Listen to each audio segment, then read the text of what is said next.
वासुदेवाय। अथ 10मोऽध्यायः। श्रीभगवानुवाच भूय एव महाबाहो शृणु मे परमं वचः। यत्तेऽहं प्रीयमाणाय वक्ष्यामि हितकाम्यया। न मे विदुः सुरगणाः प्रभवन्न महर्षयः। अहमादिर्हि देवानां महर्षीणां च सर्वशः। यो मामजमनादिं च वेत्ति लोकमहेश्वरम्। असम्मूढः समर्थ्येषु सर्वपापैः प्रमुच्यते। बुद्धिर्ज्ञानमसम्मोहः क्षमा सत्यं दमः शमः। सुखं दुःखं भवो भावो भयं चाभयमेव च। अहिंसा समता तुष्टिस्तपोदानं यशो यशः। भवन्ति भावा भूतानां मत्त एव पृथक्विधाः। महर्षयः सप्त पूर्वे चत्वारो मनवस्तथा। मद्भावा मानसा जाता येषां लोक इमाः प्रजाः। एतां विभूतिं योगञ्च मम यो वेत्ति तत्त्वतः। सोऽविकम्पेन योगेन युज्यते नात्र संशयः। अहं सर्वस्य प्रभवो मत्तः सर्वं प्रवर्तते। इति मत्वा भजन्ते मां बुधा भावसमन्विताः। मच्चित्ता मद्गतप्राणा बोधयन्तः परस्परं। कथयन्तश्च मां नित्यं तुष्यन्ति च रमन्ति च। तेषां सततयुक्तानां भजतां प्रीतिपूर्वकं।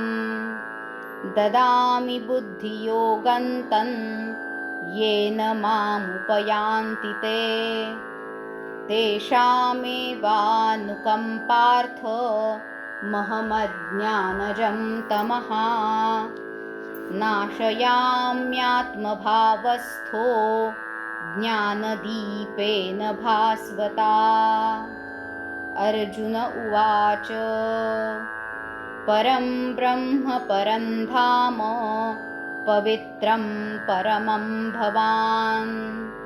पुरुषं शाश्वतं दिव्यमादिदेवमजं विभुम्। आहुस्त्वां ऋषयः सर्वे देवर्षिर्नारदस्तथा। असितो देवलो व्यासः स्वयं चैव ब्रवीषि मे। सर्वमेतदृतं मन्ये यन्मां वदसि केशव। न हि ते भगवन् व्यक्तिं विदुर्देवा न दानवाः। स्वयमेवात्मनात्मानं वेत्थत्वं पुरुषोत्तम। भूतभावनभूतेश देवदेव जगत्पते।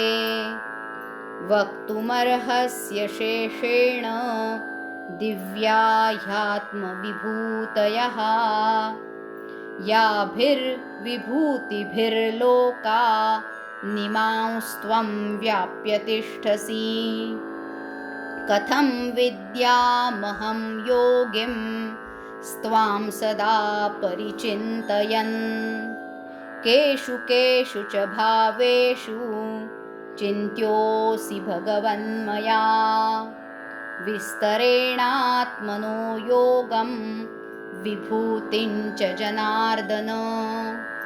भूयः कथय तृप्तिर्हि शृण्वतो नास्ति मे मृतम्। श्रीभगवानुवाच हन्त ते कथयिष्यामि दिव्या ह्यात्मविभूतयः।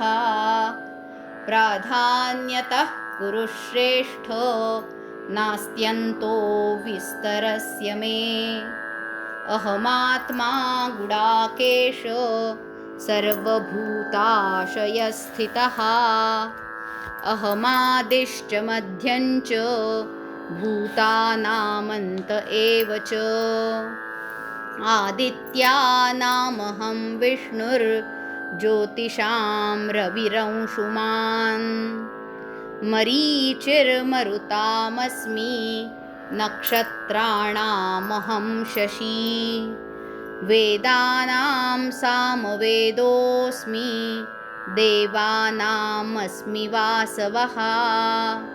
इन्द्रियाणां मनश्चास्मि भूतानामस्मि चेतना।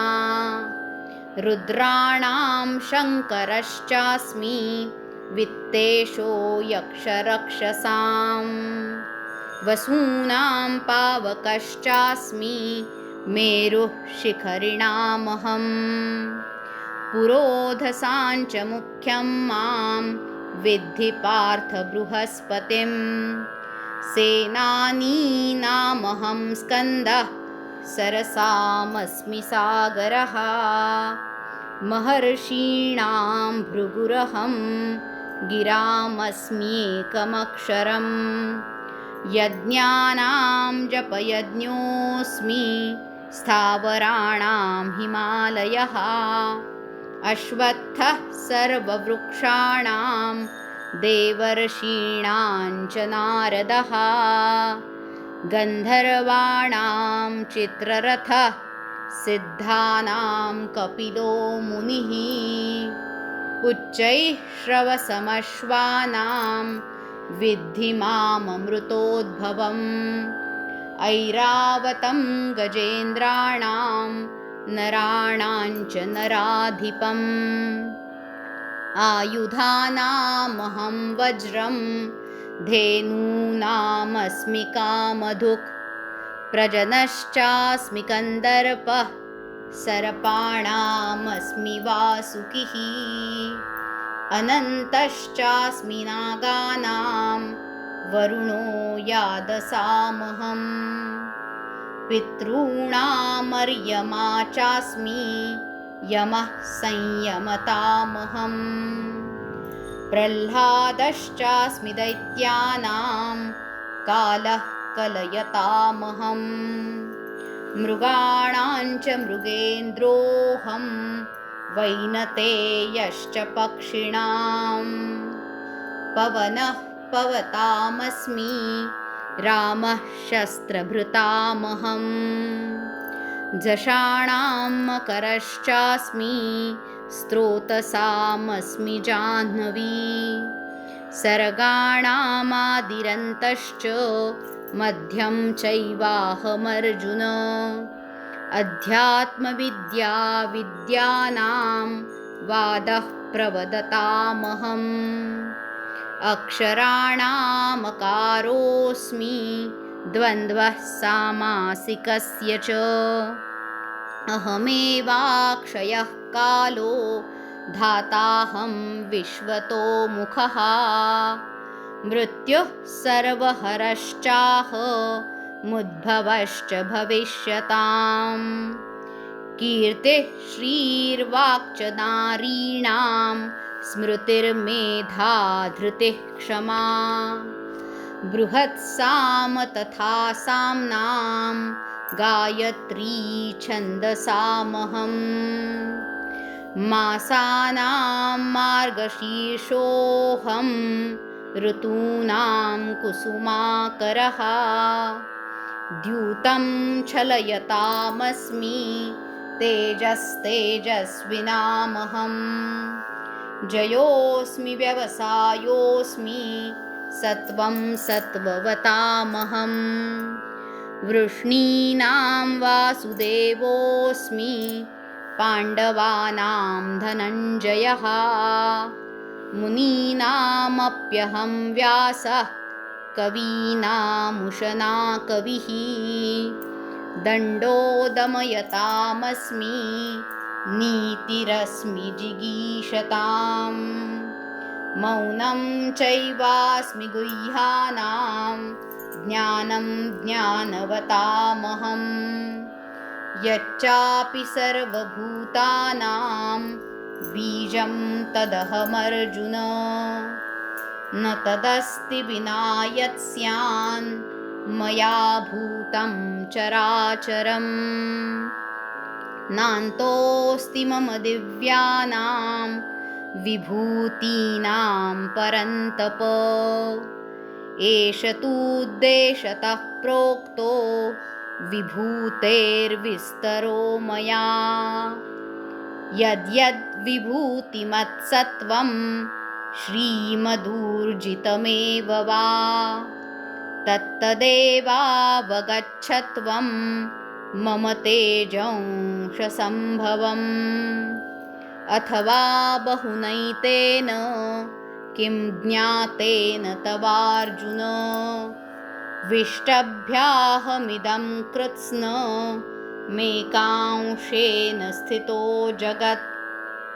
ॐ तत्सदिति श्रीमद्भगवद्गीतासु उपनिषत्सु ब्रह्मविद्यायां योगशास्त्रे श्रीकृष्णार्जुनसंवादे विभूतियोगो नाम 10मोऽध्यायः। श्रीकृष्णार्पणमस्तु। श्रीगुरुचरणारविन्दार्पणमस्तु।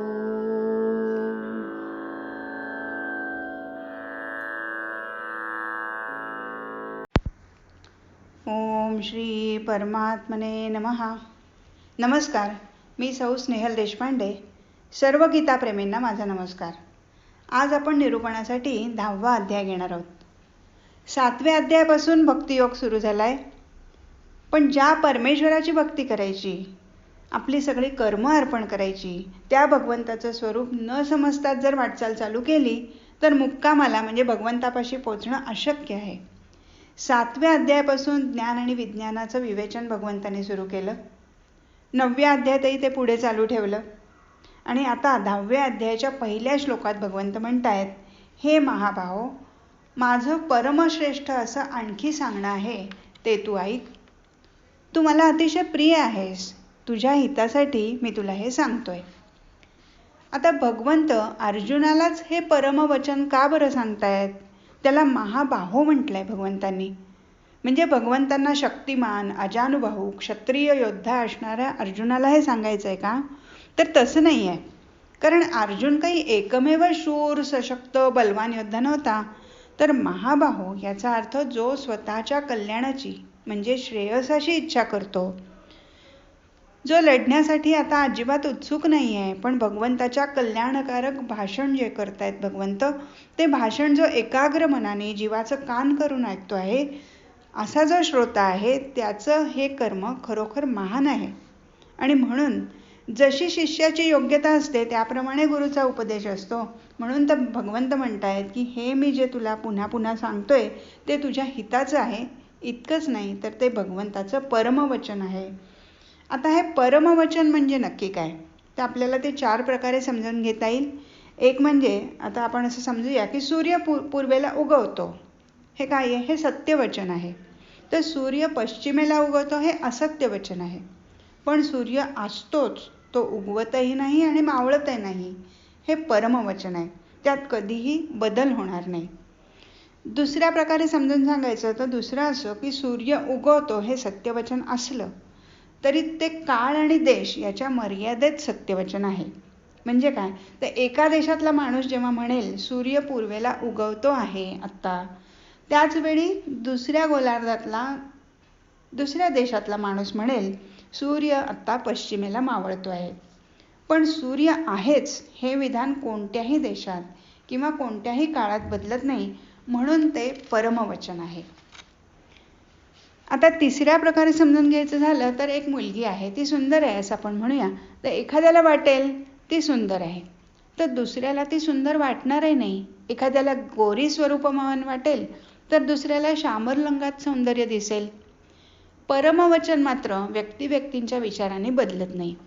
उदाहरणार्थ, ती मुलगी आहे हे विधान कधीही कुठेही कोणाच्याही मताने बदलणार नाही. म्हणून ती मुलगी आहे हे आत्तापुरतं का होईना परमवचन समजायचं. आता चौथं, हे जे परमवचन आहे ते आपण आहोत त्या स्थितीत राहून कधीही कळणार नाही. म्हणजे काय, तर आपलं जेव्हा परिवर्तन होईल तेव्हाच ते कळेल. असं जे वचन ते परमवचन. उदाहरण द्यायचं झालं तर पृथ्वीवर राहून सूर्य आहेच हे आपल्याला कळणार नाही, कारण तो आपल्याला एकदा उगवताना दिसतोय, एकदा मावळताना दिसतोय किंवा माथ्यावर आलेला दिसतोय. पण तो कायम आहे हे आपल्याला कधी कळेल, त्यासाठी अंतरिक्षात जावं लागेल आणि मगच त्याचा अनुभव आपल्याला येईल. त्यामुळे भगवंताचं परमवचन समजण्यासाठी आधी मनुष्यात परिवर्तन घडायला हवं. त्याची देहबुद्धी जाऊन आत्मबुद्धी जागी व्हायला हवी. अगदी एक लहानसा दृष्टांत घेऊया परिवर्तनाचा. एक लहानशी नदी होती. प्रत्येक नदीला उगम पावल्यावर समुद्राला जाऊन मिळण्याची ओढ असते. ही पण निघाली, पण मध्येच खूप मोठं वाळवंट लागलं. थोडाफार प्रवास झाला, नदी थकून गेली. रात्री तिच्या लक्षात आलं की निघाली त्यापेक्षा आता ती फक्त अर्धीच उरली होती. तिला रडू फुटलं, खूप रडायला लागली, आक्रोश करायला लागली आणि ती वाळवंटाला म्हणाली, हे वाळवंटा, मला तर तू खाऊन टाकलंस की रे, मी आता समुद्रापर्यंत कशी पोचणार?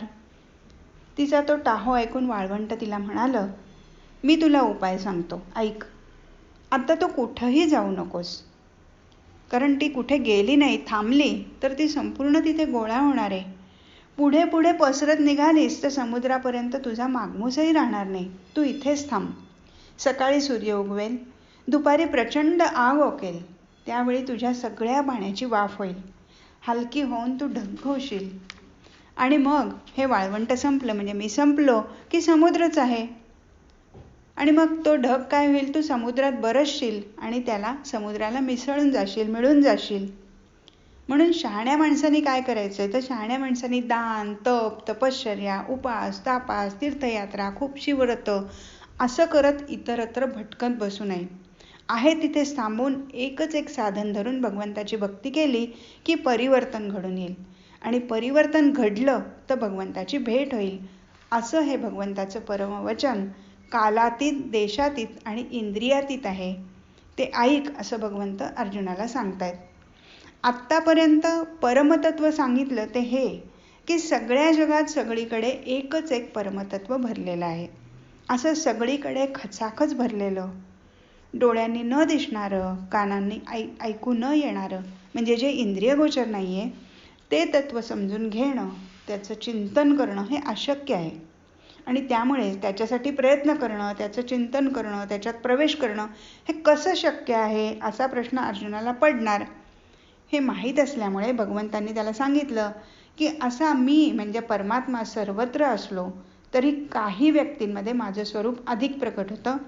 अशा ज्या व्यक्ती असतात त्या योगी असतात आणि विश्वातल्या दुसऱ्या वस्तूतून किंवा दुसऱ्या व्यक्तिमतून ते अधिक प्रकट होतं, तेव्हा त्या माझ्या विभूती आहेत असं समज. भगवंत अर्जुनाला आत्तापर्यंत सतत सांगतच आलेले आहेत की तू योगी हो. योग्याची परमतत्वाकडे वाटचाल त्या विभूतींच्या माध्यमातून होऊ शकते. म्हणजे एकदम निराकार निर्गुण परमात्म्याकडे झेप घेणं शक्य नसतं. म्हणून भावनेने परमात्म्याच्या विभूतींची उपासना करावी. म्हणजे योग्याने विश्वातल्या विभूतीमध्ये परमात्म तत्व पाहावं. विभूती ते परमात्म तत्व प्रकट म्हणजे सगुण रूप आहे. विभूती म्हणजे काय, ते परमात्म्याचं सगुण रूप आहे. त्यामुळे भक्तीही करता येते. हे परमात्म्याचं सुस्पष्ट रूपच आहे असं भावनेने वाटायला हवं. म्हणून विभूतींचं ज्ञान करून घेणं हे आवश्यक आहे आणि हाच या 10व्या अध्यायाचा विषय आहे. खरं तर भगवंतांनी काही विभूती 7व्या अध्यायातही सांगितल्या आहेतच की. पण मग ह्या अध्यायात विभूती सांगण्याचा भगवंताचा काय बरं हेतू असावा? भगवंत सगळीकडे आहे, म्हणजे अगदी जळी, स्थळी, काष्टी, पाषाणी, चराचरात भरलेला आहे हे नुसतं सांगितल्यावर त्याला बसता कसं येईल? श्रीरामात श्रीकृष्णात देव पाहणं सोपं आहे, पण रावणातला कंसातला देव आपल्याला कसा मानवेल? रावणाची तपस्या कर्मशक्ती थोर आहेत, पण त्यात क्रूरपणा मिसळलेला आहे. आधी राम हे सरळ अक्षर शिका. तिथे दया प्रेम वत्सलता आहे. असा जो राम तो सरळ परमेश्वर आहे, त्याचं पटकन ग्रहण होईल. रावणाच्या ठिकाणचा परमेश्वर पाहायला जरा वेळ लागेल.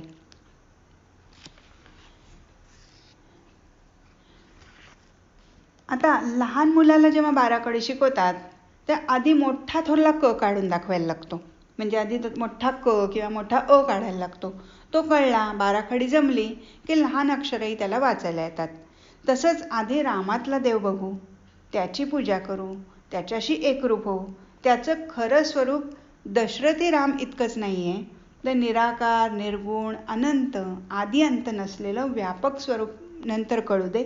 आणि ते कळलं की मग अगदी रावणातला कंसातला एवढंच काय, अगदी कीटकातला देवसुद्धा कळेल. आता भगवंत सांगतात की माझं स्वरूप मी विश्वरूपाने कसा प्रकट झालो हे महर्षींना आणि इंद्रादी देवांना सुद्धा समजत नाही. कारण अगदी साधं आहे. देवाचा आणि महर्षींचा जन्मसुद्धा भगवंतापासून म्हणजे परमात्म्यापासून झालेला आहे. एखादी गोष्ट आपल्याला जर समजायला हवी असेल ना, तिचा आदी मध्य आणि अंत हे कळलं तरच ती गोष्ट कळते. म्हणजे आता उदाहरण द्यायचं झालं तर पिशवीत, समजा एखाद्या पिशवीत खूप वस्तू गच्च भरलेल्या आहेत आणि एखादी गोष्ट त्या पिशवीतून थोडीशी डोकावतीये, तर ती किती मोठी आहे, लहान आहे, कशी आहे हे आपल्याला कळत नाही. हे कधी कळेल? तर ही गोष्ट पूर्ण बाहेर काढून संपूर्ण पाहिल्याशिवाय ती कळणार नाही. तसंच महर्षी आणि देवांचा जन्म हा सृष्टीच्या उत्पत्तीनंतर हजारो वर्षांनी झालेला आहे. कारण सृष्टीची उत्पत्ती झाल्यावर पहिल्यांदा अमिबा वगैरे सारखे एकपेशीय प्राणी, मग जलचर वगैरे असे निर्माण झाले, आपल्याला माहिती आहे. मनुष्याचा जन्म फार उशिरा झालेला आहे. त्यामुळे महर्षी आणि देवांचा जन्म जो उशिरा झाला आहे, आणि म्हणजे जन्म तर उशिरा झालेलाच आहे, शिवाय सृष्टीचा संपूर्ण विनाश होण्यापूर्वी त्यांचा विनाशही होणार आहे. म्हणजे आधी सगळा विनाश होणार आणि मग सृष्टीचा विनाश होणार. म्हणून विश्वाचा आरंभ आणि अंतही ते पाहू शकत नाहीत. आणि म्हणूनच त्यांना भगवंताच्या कार्यपद्धतीचं आकलन होणं कठीण आहे.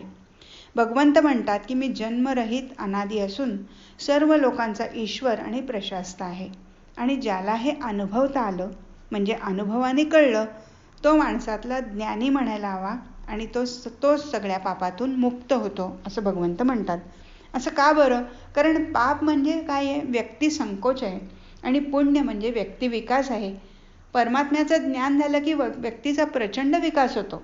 व्यक्तिमत्व खूप विशाल बनतं, ते अगदी परमात्म्या इतकं मोठं होतं आणि मग त्याला सगळं काही ज्ञान होतं. सृष्टी उत्पत्तीचं ज्ञान कोणाला नसल्यामुळे भगवंत आता सृष्टी कशी आणि कशापासून निर्माण झाली हे सांगतायत. भगवंत म्हणतात 7 महर्षी म्हणजे सुरुवातीचे 4 मनू, 7 महर्षी आणि सुरुवातीचे 4 मनू अशी 11 तत्व म्हणजे माझे मानस भाव आहेत. हे माझेच भाव आहेत, मानस भाव आहेत. त्यांच्यापासूनच हे सप्तलोक आणि ही प्रजा निर्माण झाली आहे. सप्तर्षी आणि 4 मनू असे मनाचेच 11 भाव आहेत. म्हणजे काय? हे मनानेच निर्माण केलेले आहेत. म्हणजे परमात्मा तत्व हे भाव निर्माण होतात. आधी परमात्मा तत्वात हे 11 भाव निर्माण होतात. पुढे सगळी सृष्टी ही याच मानस भावातून निर्माण होते. आता ह्यापैकी प्रत्येक टीकाकारांचं काय काय वेगवेगळी मतं आहेत. हे 7 महर्षी कुठले आणि 4 मनू कुठले याबद्दल टीकाकारांची वेगवेगळी मतं आहेत. आपण थोडीफार समजून घेऊया. यापैकी 7 महर्षी म्हणजे एका टीकाकारांनी सांगितलंय की भृगु म्हणजे अंगिरस, अत्री, मरीची, पुलस्य, पुलह, क्रतू आणि वशिष्ठ असे 7 ऋषी. आणि 4 मनू हे म्हणजे गीतेपर्यंत, गीता सांगितले त्याच्या आधीपर्यंतचे जे मनू आहेत ते कुठले घेतलेत? तर स्वयंभू, स्वारोशिष, औत्तम आणि तामस हे 4 मनू तोपर्यंत झाले होते. म्हणून हे 4 मनू आणि आत्ता आधी सांगितलेले सप्तर्षी असे मिळून 11 भाव असं सांगितलंय. पण काही टीकाकारांनी 4 सनतकुमार हे ब्रह्मदेवाचे मानसपुत्र म्हणून मानले आहेत. म्हणजे आपल्याला माहिती आहे की जेव्हा सृष्टी निर्माण झाली तेव्हा सर्वात पहिल्यांदी जे निर्माण झाले ते हे मानसपुत्र हे सनतकुमार आहेत. ते कोण?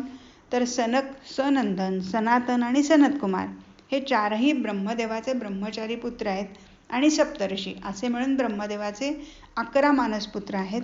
आणि त्यांच्यापासूनच पुढे प्राणीसृष्टीत सृष्टीतले भाव निर्माण झालेत, भाव आधी निर्माण झाले, मग प्राणीसृष्टी. आता ब्रह्मदेव म्हणजे नक्की कोण? कारण ब्रह्मदेवाने यांना जन्माला घातलं, मनाने निर्माण केलं असं म्हणतात. तर हा नक्की कोण आहे? सप्तर्षी कोण आहेत? 4 मनू कोण आहेत? अशी ही ऐतिहासिक माणसं नव्हती. अशी ऐतिहासिक माणसं होऊन गेली असं जर वाटत असेल तर तसं नाही आहे. ब्रह्मदेव म्हणजे हिरण्यगर्भ हा परमेश्वराच्या संकल्पनातून उत्पन्न झाला. संकल्प जो होता की एकोहम बहुस्याम प्रजायेत, असा जो संकल्प झाला की मी एकटाच आहे आणि विविध अंगाने नटतो, असं जे परमेश्वराला जे स्फुरण झालं, जो संकल्प निर्माण झाला, त्यातून हिरण्यगर्भ म्हणजेच ब्रह्मदेव निर्माण झाला. ही सगळी वायुरूप आहेत, शक्ती आहेत ह्या. आणि ह्या हिरण्यगर्भापासून आधी 11 मानसभाव निर्माण झाले.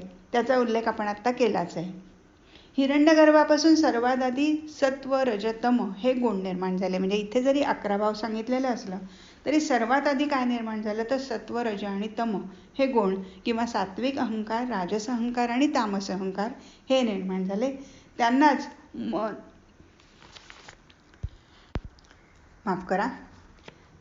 मन, प्राण, वाक असंही म्हणतात. त्यापैकी वाक म्हणजे संपूर्ण भूतसृष्टी, मन म्हणजे जगाची कामना करणारं ज्ञानशक्तिमय तत्व मन म्हणजे, आणि प्राण म्हणजे स्पंदनात्मक तत्व जे स्पंदन पावतं ते, आणि पंचमहाभूतांची सूक्ष्म तत्व असे सप्त ऋषी आहेत. आणि 4 मनू म्हणजे कुठले आहेत तर एक म्हणजे ज्ञानशक्ती, परमात्म्याची ज्ञानशक्ती. दुसरं म्हणजे विश्वव्यापक बुद्धितत्व. तिसरं म्हणजे व्यक्तिगत अहम तत्व, व्यक्तिमध्ये असणारं अहम, जो अहम भाव आहे तो अहम तत्व. आणि चौथं म्हणजे शरीरांतर्गत मन. असे हे 4 मानसभाव. आता ह्या परमेश्वराच्या 11 मानसभावातूनच सृष्टीमधले मानसभाव निर्माण होतात. आता भूतसृष्टीतले म्हणजे प्राणीसृष्टीतले मानसभाव कोणते ते बघूया.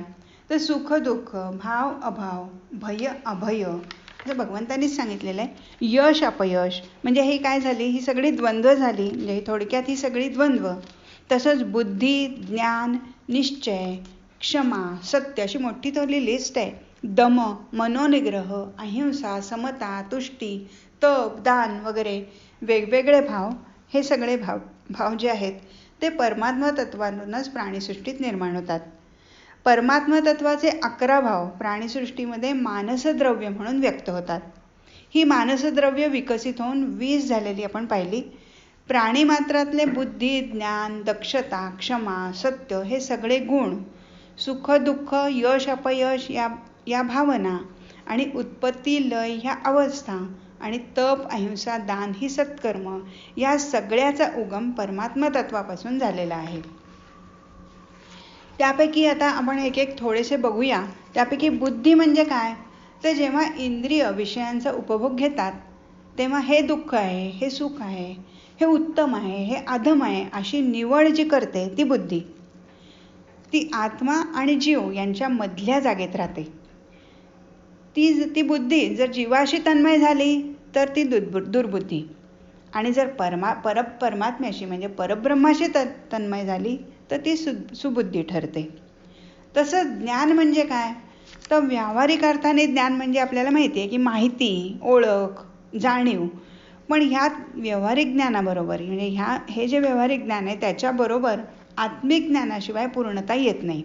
आणि आत्मज्ञान हा अनुभवाचा विषय आहे. आत्मज्ञान हे काही वाचून समजत नाही किंवा सांगून समजत नाही, तर त्याचा अनुभव घ्यावा लागतो. म्हणून ज्ञान म्हणजे आत्मज्ञान, आणि आत्मज्ञान म्हणजेच परमात्म्याचं ज्ञान असं सगळ्या संतांचंही म्हणणं आहे. आता असमोह हा गुण घेऊया. वरवर किंवा बाह्यांगावर भुरळ पडून किंवा भूल पडून त्या मार्गाने जाणं म्हणजे समोह, म्हणजे मोह निर्माण होणं. पण हा समोह खोटा आहे हे ज्याच्यामुळे कळतं ते ईशतत्व. म्हणून असमोह हा गुण म्हणजे भगवंताशी जोडणारा योग आहे. हे जे अव्यक्त गुण भगवंतांनी सांगितलेले आहेत की नाही, म्हणजे जे व्यक्त आपल्याला डोळ्यांनी दिसत नाही किंवा कानाने ऐकू येत नाही, हे जे अव्यक्त गुण आहेत ते भगवंताशी जोडणारे म्हणून योग आहेत. तर पुढे ज्या व्यक्त गोष्टी भगवंतांनी सांगितलेल्या आहेत त्या भगवंताच्या विभूती आहेत. म्हणजे ह्यालाही विभूतीच म्हटलेलं आहे. पण हे अव्यक्त आहेत म्हणून ते काय करतात, ते जर गुण अंगी बांधले तर भगवंताशी जोडता येतं, जोडून घेता येतं म्हणून. आता त्या पुढचा गुण आहे क्षमा.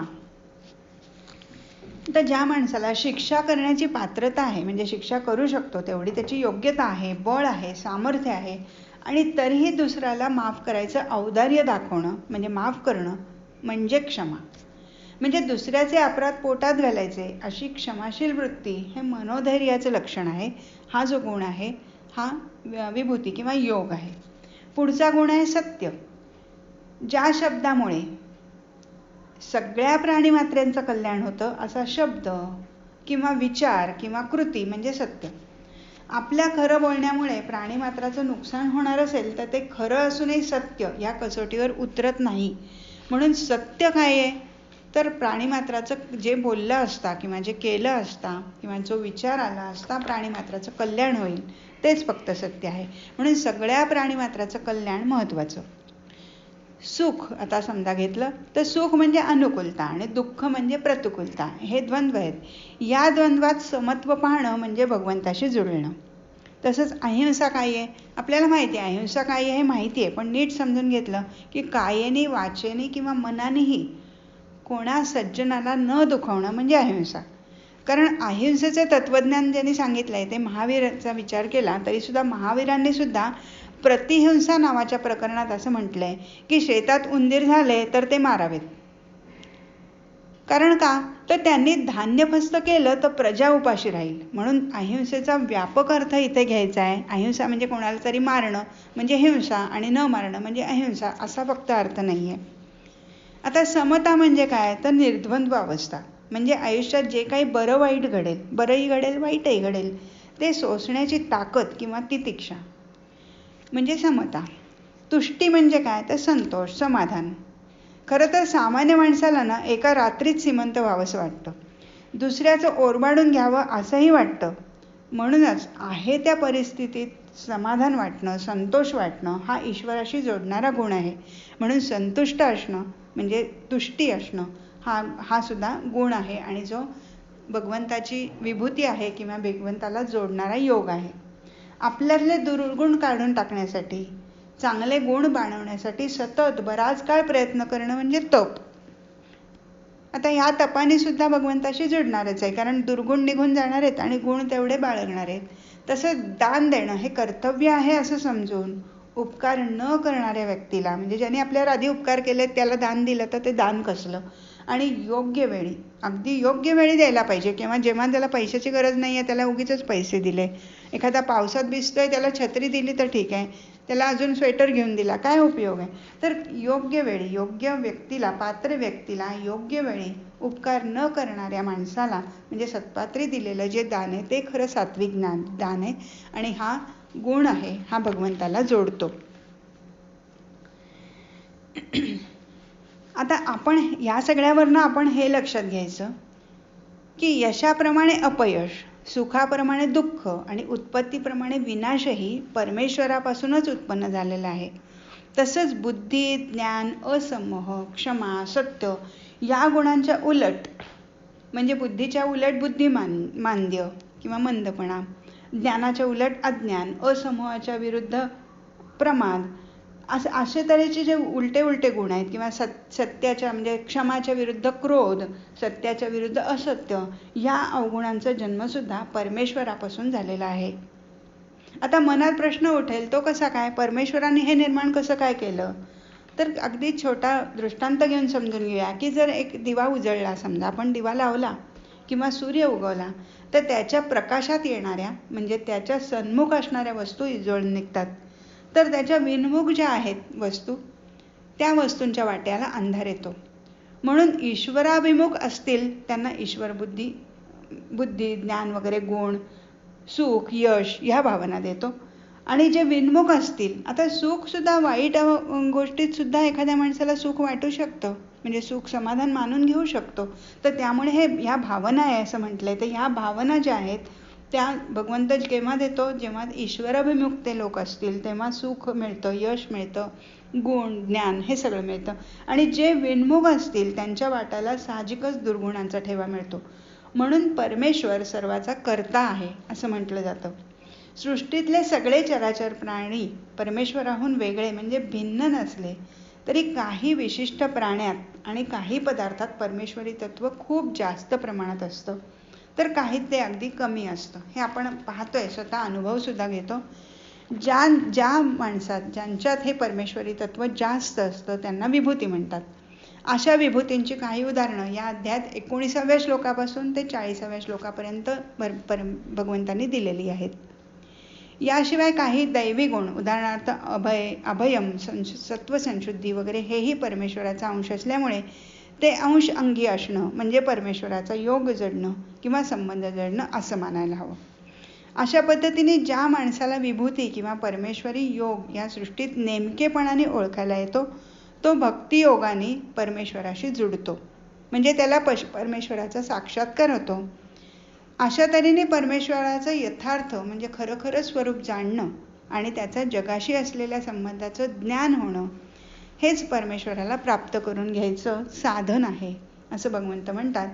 अज्ञानाने ईश्वराचं खरं स्वरूप न ओळखता त्याच्याविषयी भलतीच कल्पना मनात धरून भीतीने म्हणा किंवा लोभाने कामनापूर्तीसाठी देवाची भक्ती करणं ही खरी उपासना होऊ शकत नाही. ईश्वराच्या खऱ्या भक्ताचं चित्त ईश्वरमय झालेलं असतं आणि त्यासाठी प्राण द्यायची सुद्धा अगदी त्याची तयारी असते. आपल्याला मीरेचं उदाहरण माहितीच आहे. आणि असे ज्ञानी भक्त ते ईश्वर स्वरूपाविषयी एकमेकांना बोध करण्यात, ईश्वराच्या कथा एकमेकांना सांगण्यात, त्याच्या लीलांची वर्णनं करण्यात आनंद मानतात, भजनं करतात आणि अगदी त्यातच रमून जातात. भगवंत म्हणतात अशा रीतीने ज्यांचं मन सदा ईश्वरमय झालेलं आहे, जो सगळ्या भूतमात्रात ईश्वर स्वरूपच पाहतो, त्याची बुद्धी शुद्ध होऊन ईश्वर कृपेनेच त्याला समत्व रूप बुद्धियोग प्राप्त होतो. हा बुद्धियोग साधण्यासाठी त्याला ध्यान, धारणा, संन्यास किंवा योगाभ्यास वगैरे काही गोष्टी लागत नाहीत, त्याची काही आवश्यकता नाही. ईश्वराच्या खऱ्या भक्ताला समत्व दृष्टी आलीच पाहिजे, नाहीतर तो निष्काम भक्तच नाही असं म्हणावं लागेल. अशा भक्ताला मग ईश्वराच्या कृपाप्रसादाने आत्मज्ञान होतं, म्हणजे स्वतःचं स्वतः होत नाही, तर असा जो भक्त आहे जो ईश्वरमय झालेला आहे त्याला ईश्वराचाच कृपाप्रसाद मिळतो, म्हणजे त्यानेच आपोआपच आत्मज्ञान मिळतं. भगवंत म्हणतात त्या भक्तावर कृपा करण्यासाठी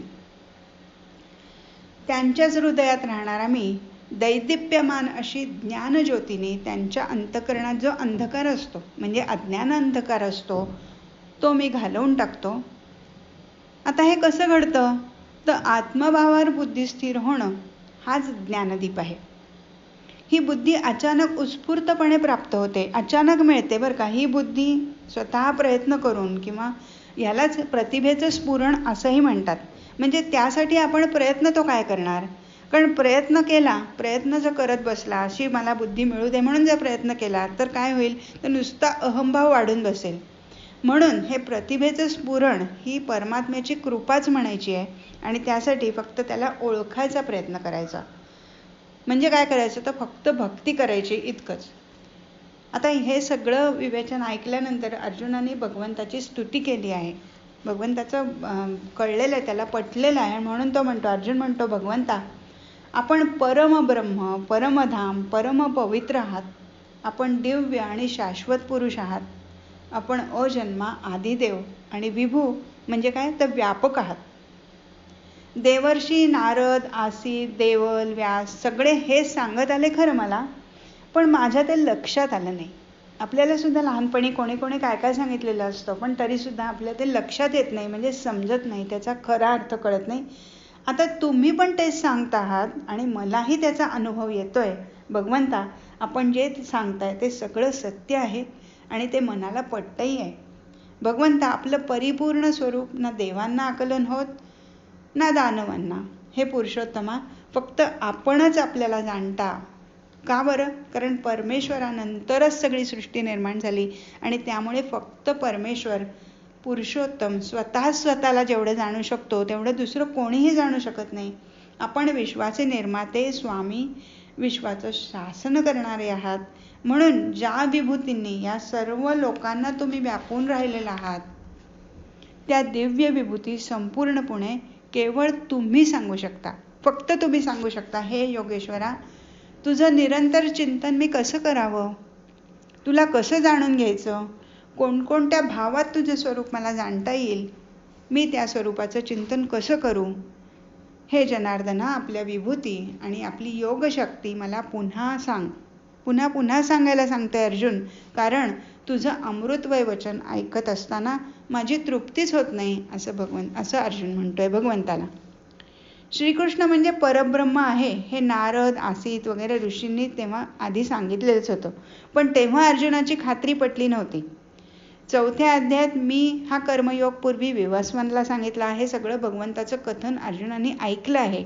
7व्या आणि 9व्या अध्यायात भगवंताने आपलं स्वरूप सांगितल्यामुळे अर्जुनाला त्याच्या अवतारी स्वरूपाची म्हणजे पुरुषोत्तम स्वरूपाची खात्री पटली आणि त्यामुळे आता श्रीकृष्णाच्या तोंडून नारदादी ऋषींच्या वचनाचा म्हणजे त्यांच्या बोलण्याचा जो दुजोरा मिळालाय, त्यामुळे त्याच्या मनातली शंका आता दूर झाली आहे. पण त्यामुळे परमेश्वराच्या विभूती ऐकण्याची उत्कंठा कमी झाली आहे का? तर नाही, तर उलट त्याची उत्कंठा अजूनच वाढली आहे.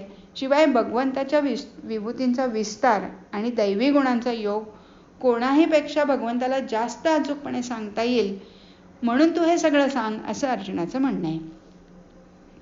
शिवाय सगळं चराचर जगत हे जरी ईश्वराचं स्वरूप असलं तरी मनाला आकलन होण्यासाठी, ध्यान करण्यासाठी काही मर्यादित स्वरूपाची आणि गुणांची गरज असते. म्हणजे उदाहरणार्थ पूर्ण काम रामाचा शांतपणा, मर्यादा पुरुषोत्तम हे त्याचं स्वरूप किंवा त्याचे गुण, द मारुतीचं सामर्थ्य यावर आपल्याला ध्यान करता येतं. म्हणून उपासनेचं एक आवश्यक अंग म्हणून ईश्वराच्या विभूती कोणत्या आणि त्यांच्यातले श्रेष्ठ गुण कोणते हे कळणं महत्त्वाचं होतं आणि म्हणून अर्जुनाने हा प्रश्न भगवंताला विचारलेला आहे. आता काय आहे, हे जग जे आहे ते सूर्य हा संपूर्ण जगाचा आत्मा आहे असं वेदांचं सांगणं आहे. हा सूर्य म्हणजे आपल्याला दिसतो तो नाही, परम आत्मा म्हणजे चित्सूर्य. पण हा सूर्य म्हणजे आपली कल्पना अशी असते की वाटोळा आकाशात कुठेतरी तळपणारा, आपण जो रोज बघतो तो. पण हा चित्सूर्य म्हणजे चैतन्याचा सागर आहे. ज्या चित्सूर्याबद्दल आपण बोलतोय तो चैतन्याचा सागर आहे. म्हणजे परमात्मा कसा आहे तर चैतन्याचा सागर आहे. तो ऊर्जा केंद्र आहे आणि त्याच्याकडून सगळ्या जगाला ऊर्जा म्हणजे शक्ती मिळते. तो निराकार आणि अनंतच आहे. आपल्या आकाशगंगेतून आत्ताचं बोलायचं झालं तर आपल्या आकाशगंगेतून 10 अब्ज सूर्याइतका प्रकाश बाहेर पडतो. क्वेजार अशी ही बिंदूंसारखी अशी प्रकाशमान ऊर्जास्थानं आहेत पुष्कळशी. हे आत्ता आपलं सायन्स आपल्याला सांगतं. ही अशी ऊर्जास्थानं आहेत आणि त्यांच्या प्रकाशाचा उगम, पण त्यांना जो प्रकाश मिळतो तो कुठनं, त्याचा उगम काय आहे हे मात्र आजपर्यंत आपल्याला कळलेलं नाही आहे. म्हणजे जयंत नारळीकरांनी हे सांगितलेलं आहे की अजूनपर्यंत त्याचा शोध लागलेला नाही आहे. आणि आता ही झाली साकार ऊर्जा. म्हणजे साकार ऊर्जेचा हा विचार झाला, तोच इतका थक्क करणारा आहे तर अव्यक्त चित्सागराचं वर्णन कसं शक्य आहे. आणि म्हणूनच वैदिक भाषेत नेती असं वर्णन या परमात्म्याचं केलेलं आहे. म्हणजे काय, नेती म्हणजे काय, न इति म्हणजे असं नाही, हे नाही, असंच त्याचं वर्णन म्हणजे परमात्म्याचं वर्णन केलेलं सापडतं. विभूती म्हणजे ह्या चित्सूर्याचा चिदांश आहेत. चिदांश त्याचा एक अंश आहे. ज्या वस्तूत किंवा व्यक्तीत हा चिदांश प्रकट झाला, ती वस्तू किंवा ती व्यक्ती किंवा तो गुण ही भगवंतांनी ही काय झाली, ही भगवंतांनी म्हणूनच काय केलं की म्हणजे ही गोष्ट जी आहे ज्याच्यात चिदांश जास्त प्रकट झाला आहे त्याला आपण विभूती म्हणायचं. तर भगवंतांनी म्हणूनच पशुपक्ष्यातल्या, भूगोलातल्या, खगोलातल्या, सामाजिक गुणातल्या, स्त्री गुणातल्या सुद्धा विभूती सांगितल्या आहेत. भगवंत आता विभूती सांगायला सुरुवात करणार आहेत त्यांच्या. भगवंतांनी आधीच सांगून टाकलं बरं का. सुरुवातीला जेव्हा अर्जुनाने सांगितलं की तूच मला या विभूती सांगू शकशील आणि मला तू या सगळ्या सांग, त्यावेळेला भगवंतांनी पहिल्यांदा सुरुवातीच्या श्लोकात सांगून टाकलं की अर्जुना, मी माझ्या विभूतींचा विस्तार सांगतो खरा, पण हे सांगणं अत्यल्पच असेल, म्हणजे अगदी कमी असेल, कारण माझ्या विभूती विस्ताराला अंतच नाहीये. तुझ्या समाधानासाठी थोड्या विभूती मी तुला सांगतो. आता भगवंतांनी ज्या क्रमाने विभूती सांगितल्या आहेत त्या श्लोकाप्रमाणे आपण आता जाणार नाहीये. त्या विभूतींचं वर्गीकरण करून आपण त्या समजून घेऊया, कारण पुष्कळ विभूती सांगितलेल्या आहेत आणि त्याचं आपण वर्गीकरण करून सांगणार आहे. कसं तर पशुपक्षी, आता समजा आपण आधी पशुपक्षी घेतले तर पशुपक्ष्यांमध्ये उच्चैःश्रव हा घोडा. नंतर हा घोडा समुद्रमंथनाच्या वेळेला निघाला. ऐरावत हा सुद्धा हत्ती, इंद्राचा हत्ती आपल्याला माहिती आहे, हा सुद्धा समुद्रमंथनातून निघाला. कामधेनू ही पण समुद्रमंथनातून निघाली. सिंह, गरुड, मगर, अनंतनाग आणि वासुकी सर्प अशा विभूती सांगितल्या, म्हणजे या पशुपक्ष्यांमध्ये. अशा का बरं सांगितल्या? तर हत्तीमध्ये असणारं सामर्थ्य, सिंहाचं तेज, मगरीची शक्ती, गरुडाची झेप म्हणजे सर्वात उंच भरारी असते गरुडाची म्हणून, सर्पाची गतिमानता, कसलं जोरात तो हलतो, आपण बघतो, आपण चकित होऊन जातो. तर ह्या ठिकाणी परमात्म्याचं चैतन्य हे विशेष रूपाने प्रकटताना दिसतं, म्हणून भगवंतांनी ह्या पशुपक्षातल्या काही विभूती सांगितलेल्या आहेत. आता काही भूगोलातल्या आणि खगोलातल्या पण विभूती सांगितल्या. उदाहरण द्यायचं झालं तर समुद्र, हिमालय, गंगा नदी, वायू, मेरू पर्वत, पिंपळ. आता समुद्र का बरं सांगितला? कारण समुद्र अथांग असतो, त्याला तो कधी उतू जात नाही, म्हणजे त्याला कधी पूर येत नाही आणि तसाच तो आटूनही जात नाही नदीसारखा, म्हणून समुद्र. हिमालय, आपल्याला माहिती आहे हिमालय कसला भव्य असा पर्वत आहे. गंगा नदी, वायू, मेरू पर्वत, पिंपळ, चंद्र, सूर्य, मार्गशीर्ष महिना सांगितलाय, वसंत ऋतू, काळ म्हणजे समय, इतकंच नाही तर सृष्टीचा आदी, मध्य आणि अंत या विभूती सांगितल्या आहेत. इथे भगवंतांनी हिमालय, गंगा वगैरे विभूती सांगितल्या असल्या तरी या थोड्या म्हणून सांगितल्या, तरी निसर्गातलं सौंदर्य, भव्यता, वैभव हे निसर्गातल्या ज्या ज्या गोष्टीतून दिसतं त्या सगळ्या भगवंताच्या विभूती म्हणायला हव्यात. आयुधांमध्ये भगवंतांनी फक्त वज्राचा उल्लेख केला आहे, कारण का तर वज्र पर्वतांनाही फोडू शकतं. तर अशी जी शस्त्र अस्त्र असतील ती सगळी आपल्याला विभूती मानायला हवी.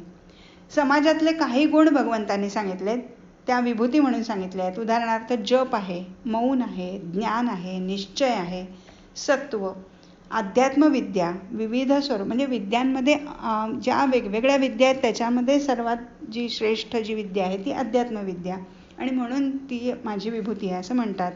विविध स्वरूपाचे वाद हे चांगले गुण सुद्धा भगवंताच्या विभूती आहेत.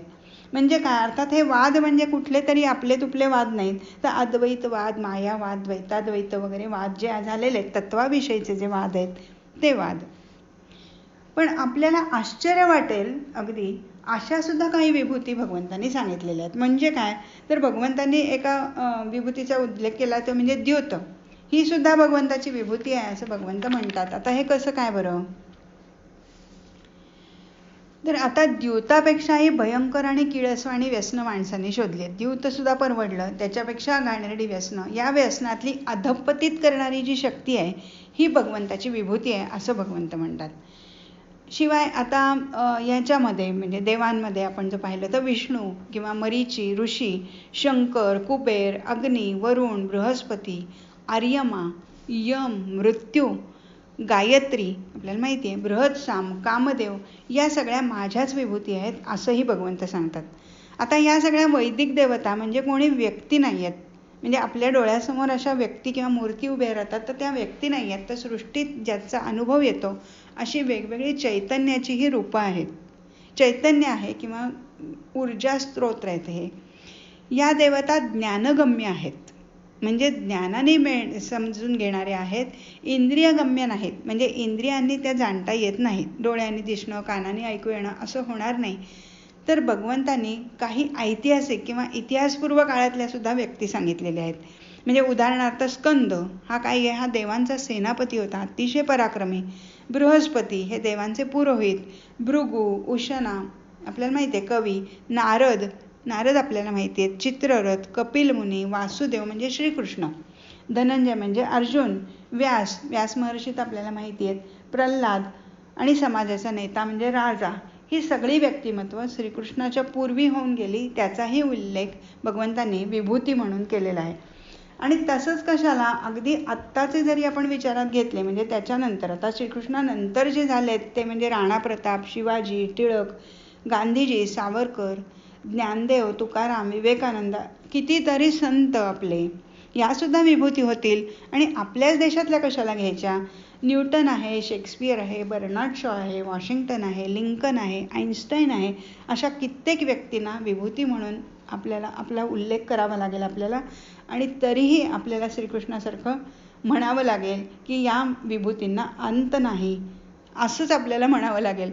आता काही स्त्री विभूती पण भगवंतांनी सांगितलेल्या आहेत. तर स्त्री गुण ही भगवंत विभूती म्हणून सांगतात. आता ह्या काही पौराणिक किंवा ऐतिहासिक स्त्री विभूती नाही आहेत किंवा हे गुण स्त्रियांमध्ये असतात असंही नाही, तर ह्या स्त्रीलिंगी गुण भगवंत सांगतायत. त्याच्यामध्ये कीर्ती आपल्याला माहिती आहे, वाणी, श्री म्हणजे सौंदर्य, स्मृती आपल्याला माहिती आहे, मेधा, धृती म्हणजे धारणाशक्ती, क्षमा, आपण मगाशी क्षमेची व्याख्या पाहिली, या भगवंताच्या विभूती आहेत असं भगवंत म्हणतात. कारण अशा गुणांचं स्थान आपल्या आयुष्यात असामान्य आहे. अर्थात विभूतींना अंत नसल्यामुळे पुढच्या काळात पण, म्हणजे ह्या पुढच्या काळातल्या तर विभूती आत्ता मगाशी सांगितल्या, तर अंत नसल्यामुळे श्रीकृष्ण भगवंत म्हणतात की कितीतरी विभूती आता मी तुला सांगितल्या आहेत, आता मात्र माझ्या विभूतींना अजिबात अंत नाही आहे, आणि त्यामुळे त्यांनी आवर्त्या घेतल्या आहेत. म्हणून भगवंत काय म्हणतात की जिथे जिथे भगवंताचं चैतन्य किंवा चिदंश जास्त प्रकट झालेला असतो, जिथे अधिक शक्ती म्हणजे ऊर्जा दिसते, अधिक सौंदर्य दिसतं, अधिक कांती दिसते, ती वस्तू किंवा ती व्यक्ती ही मानवी बुद्धीला आकर्षण घेते. त्यांनाच गीतेने म्हणजे भगवंतांनी विभूती असं म्हटलं आहे. परमात्मा हा नेहमीच आपल्या मन आणि बुद्धीच्या पलीकडे राहिला आहे. परमात्मा आपल्याला मन आणि बुद्धीने जाणून घेता येतच नाही. त्यासाठी हे विभूतीचं चिंतन ही आवश्यक अशी पायरी आहे. किंवा असं म्हणूया की चिन्मयाशी तन्मय व्हायचं असेल किंवा त्याची उपासना करायची असेल तर विभूतींच्या द्वारातून प्रवेश करूनच ते शक्य होतं. कारण संतांनी आपल्याला उपदेश केला आहे की संत पूजावे आरते, म्हणजे आधी संतांची पूजा करावी आणि देव सारावे परते, म्हणजे देव पलीकडे सारा. कारण परमात्मा विभूतीतूनच व्यक्त होतो. म्हणून श्रेष्ठ विभूतींच्या स्वरूपाला अवतार असं म्हटलेलं आहे. आता बघा, जडाशिवाय चैतन्य प्रकट होऊ शकत नाही. हे जे चैतन्य आहे हे प्रकट होण्यासाठी काहीतरी जड लागतं, जड वस्तू लागते, आणि चैतन्याशिवाय जड अशा जगाचा विकास होणार नाही. म्हणून जडवाद, नुसता जडवाद किंवा फक्त चैतन्यवाद म्हणजे ईश्वरवाद असं तत्वज्ञानाचं स्वरूप आपण विचारात घेता कामा नये. दोन्ही मिळून पूर्णवाद या स्वरूपाचा विचार आपण करायला हवा. आणि विभूती विस्ताराचं महत्त्व काय आहे तर विभूती विस्तार ही जडवाद आणि ईश्वरवाद यांना जोडणारी कडी आहे. विभूतींचा प्रचंड विस्तार आहे. त्यातल्या अगदी मोजक्या विभूती भगवंतांनी सांगितल्या आहेत. अध्यायाच्या शेवटी भगवंत अर्जुनाला म्हणतात, ह्या माझ्या विभूती अधिकाधिक जाणून घेऊन तरी तू काय करणार आहेस? मी या संपूर्ण जगाला आपल्या योग शक्तीच्या फक्त एका अंशाने धारण करून राहिलो आहे.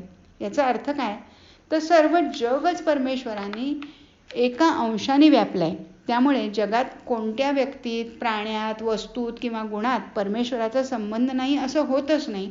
तो सर्वत्र व्यापून राहिला आहे. आणि तरीही जी व्यक्ती, जो प्राणी, जी वस्तू किंवा गुण ऐश्वर्य संपन्न, भव्य किंवा सामर्थ्य संपन्न असेल ते स्वरूप माझ्या तेजोमय अंशाने युक्त आहे असं समज. असा एक सामान्य नियम भगवंतांनी अर्जुनाला सांगून टाकला. पण हेही लक्षात ठेवायचं शेवटी की कोणतीही विभूती असो, राजा असो नाही तर इंद्र असो, तो परमात्मा नसून परमात्म्याचा अंश मात्र आहे. अर्थातच त्याची भक्ती करताना ही परमात्म्याची उपासना नाही.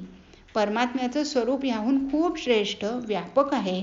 आणि शेवटी त्या परमात्म्याला जाऊन मिळणं हेच आपलं ध्येय आहे. ही जाणीव सतत मनात ठेवायची. तरच मोक्षाचा मार्ग सोपा होईल, मोकळा होईल आणि जन्म मरणाच्या फेऱ्यातून आपली सुटका होईल. हरिओम तत्सत.